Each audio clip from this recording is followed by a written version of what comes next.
We now come to the topic of alignment.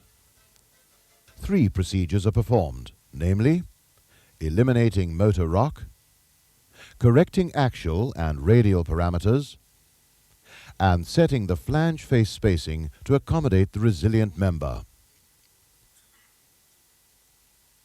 Eliminating motor rock, or establishing a solid base, is exactly the same as you learned in Module MCA1. That is, by measuring with a feeler gauge the amount of clearance under the rocking foot and fitting a shim of corresponding thickness. In our alignment demonstration, we shall make use of basic measuring tools. However, the clock gauge method may also be used as you learnt in the Bibby type coupling.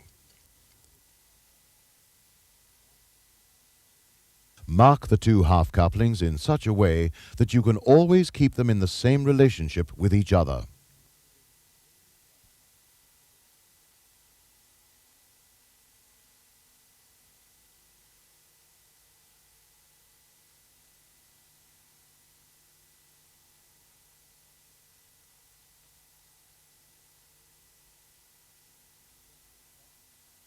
To check the top and bottom axial error, first gauge and measure between 2 opposite faces at the top position.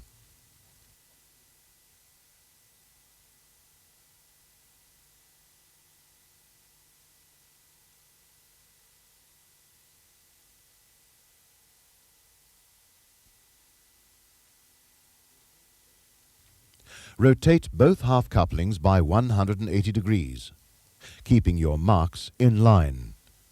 Measure the existing gap at the bottom of the coupling between the same 2 surfaces that you used to measure at the top. Apply the formula to obtain the necessary shim thickness. Obtain or make the necessary shims and place them as you learned in an earlier program. Remember, if the gap is wider at the top, fit shims under the rear feet. Conversely, if gap is wider at the bottom, fit shims under the front feet. Recheck the axial error after securing the motor hold-down bolts. Repeat the procedure until you obtain a maximum A reading of 0.05 millimeters. The procedure for top and bottom radial correction is made simply by rotating both half couplings to align at one side, 90 degrees off vertical. Place a steel rule or straight edge across the top, and using a feeler gauge, assess any gap present. Determine whether the motor is high or low. Obtain or make shims of a corresponding thickness to raise the motor, and place shims of equal thickness under each motor foot. Recheck both the axial and radial correction after tightening the motor hold-down bolts. The maximum limits are 0.05 millimeters.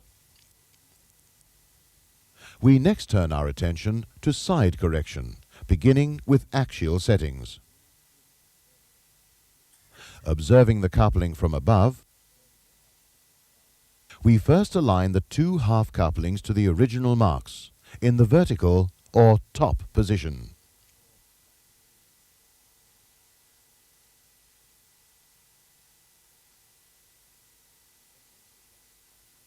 Assess the gap at 90 degrees from your top alignment marks.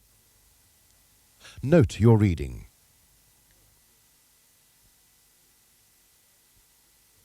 Determine which way to swing the motor.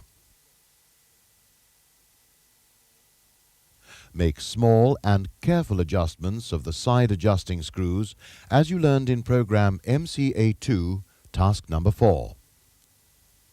To refresh your memory, let's review that procedure. Assume that the wider gap is on motor left. Begin by screwing in screw C until it contacts the motor pedestal. Ensure screws A and D are screwed out of the way, Now, carefully screw in screw B to swing the rear of the motor. The gap will decrease according to how much you turn the screw.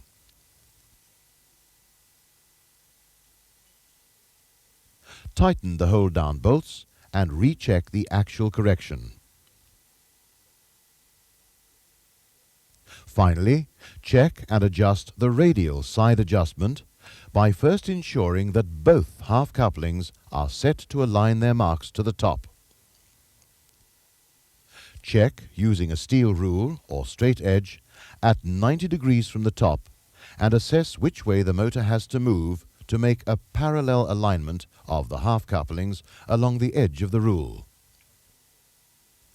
Make the necessary adjustment by turning both side adjusting screws by exactly equal amounts.